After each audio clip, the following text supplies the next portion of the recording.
Hey ratbags, it's Jade with a first look at the trailer that's just been shown at Gamescom for Nightingale, and this is the release date trailer. There is a bit of sad news with this, but the game looks phenomenal. It looks amazing. There's so many different aspects that we've never seen before in any of the footage, any of the articles or news about this survival open world crafting game that we know is going to be a big impact when it does launch. So when is it going to launch? February 22 next year.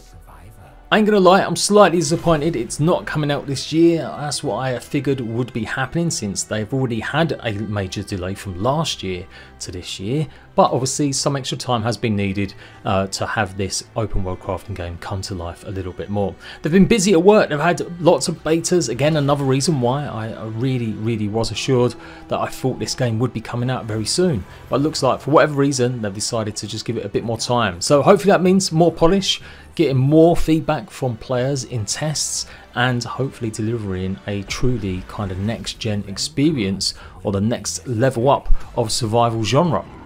There's so much going on in this trailer. Honestly, I'm going to slow it down after I watch it the first time. This is my first time seeing it, to be honest, and commenting at the same time. It does look amazing. Like some of the stuff we've not seen, the real big use of lots of magic really coming to the fore, as well as a variety of different weapons and guns firing all sorts of different crazy ammo like Powerball Z here, electrical currents, and just a huge selection of different enemies and biomes and all sorts of dangers. Gone is the Jack and the Beanstalk giant. Now we've got some sort of shaman massive giant causing carnage. It looks phenomenal. So February next year, get away from the crowd of big releases that are maybe coming out this year and absolutely owning the start of 2024.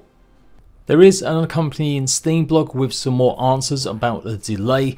Why 2024? We're basically launching in early access. We're taking it very seriously, ensuring that it has substance and delivers on player expectations. Early access gives players a chance to participate in development, something we've already begun with our playtests, and gives the team a unique opportunity to explore new ideas with a live community. We regularly iterating and improving the game throughout early access, adding new content along the way. We want to make sure we give it the best start possible. They've also said that they're planning to launch it at $29.99, and they will announce other territories soon. They will hopefully be launching with as few bugs as possible, but they're not guaranteeing that it's going to be a zero bug launch, given that it's obviously an early access title. They've said they have got a few more things to maybe show off or not talking about at the moment, but what they're really focused on right now is polishing what they have. So small quality of life additions, but not anything massive more to change the scope of the game between now and February next year. So last year they made quite a big deal of upgrading the engine to Unreal 5, and they said that basically going from 5.1 to 5.2 has caused some additional developer hours, but this launch date would have happened even if they'd stayed at 5.1. They're not committing to further playtests just yet. They're going to see how this next one goes, and then hopefully they're going to be delivering a lot more developer updates, working on short form video content and discussing other ways to show everyone what they're working on.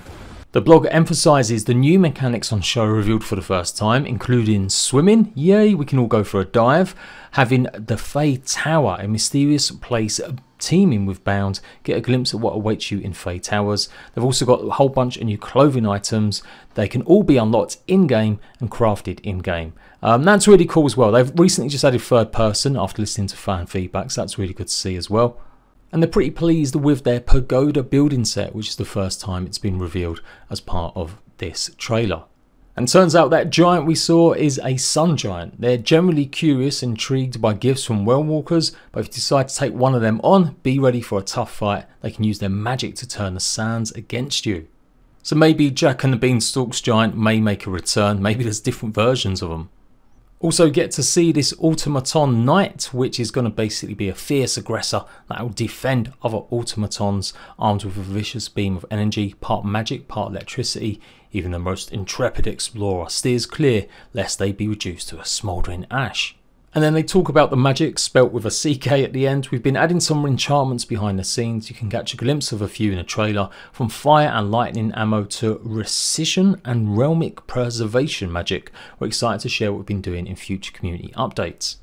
Honestly, I'm quite blown away. The trailers we've seen up until now, the dev blogs, everything else has been quite, I would say, a interesting survival game, something I've been hyped for massively, and yeah, I just thought that was what we was going to have. To have this leap into like bombastic magic and just huge effects and variety more of enemies and even more building pieces. Honestly, if Nightingale doesn't turn out to be the biggest and best survival game of 2024, I'm going to be really sad. I do think if there's any more delays though, it is going to start to become tiresome. It slightly is already. This game has been announced a good few years ago now, and we've had a couple of release dates set or release periods. So really, expectation and overhyping stuff can lead to that stagnation if we don't actually see it come out. Never want to rush people or game devs, but for sure, if you reveal something too early, it's just a natural consequence that people are going to lose interest if there really isn't a concrete release date on the horizon.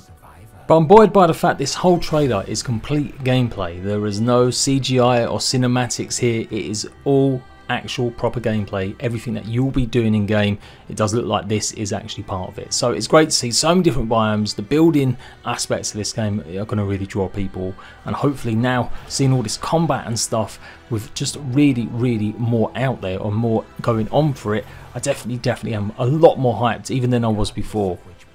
Looks like they've got a big stage show at Gamescom, they've got a massive set going on and stuff like that. So yeah, fingers crossed players may even get a chance to play test it, or other creators will get a chance to take a look behind the scenes with some of the devs.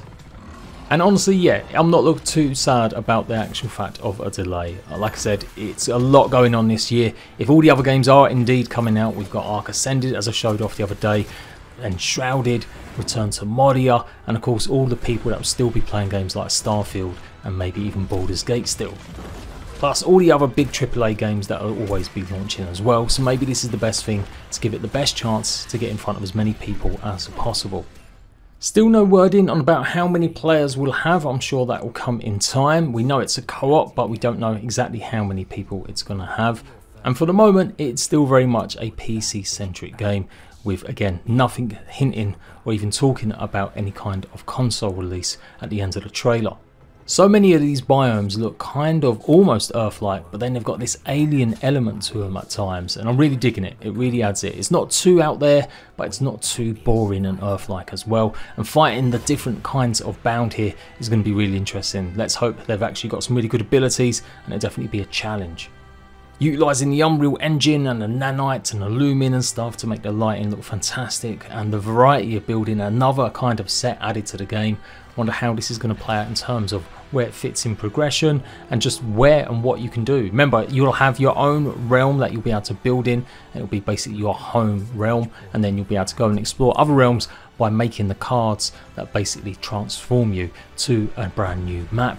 Based on what you want, you can give it indications of night, day, what types of enemies, what types of maybe biomes, and subsequently what resources.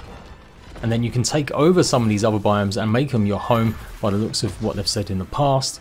So who fancies living next to some killer automatons or maybe a sun god giant? Get a chance to see the umbrella working as intended, and we've got the Apex Predator also still kicking up a fuss as we shoot it with some big powerful electric balls. Great stuff, hyped, excited. Good trailer 101, absolutely kicking my interest and giving me something I hadn't seen before, with obviously that bit of sweetness of a delay. As always, I'll be here with the news you need to know about Nightingale when we've got some big stuff going on. Until next time, Ratbags, I'll catch you later.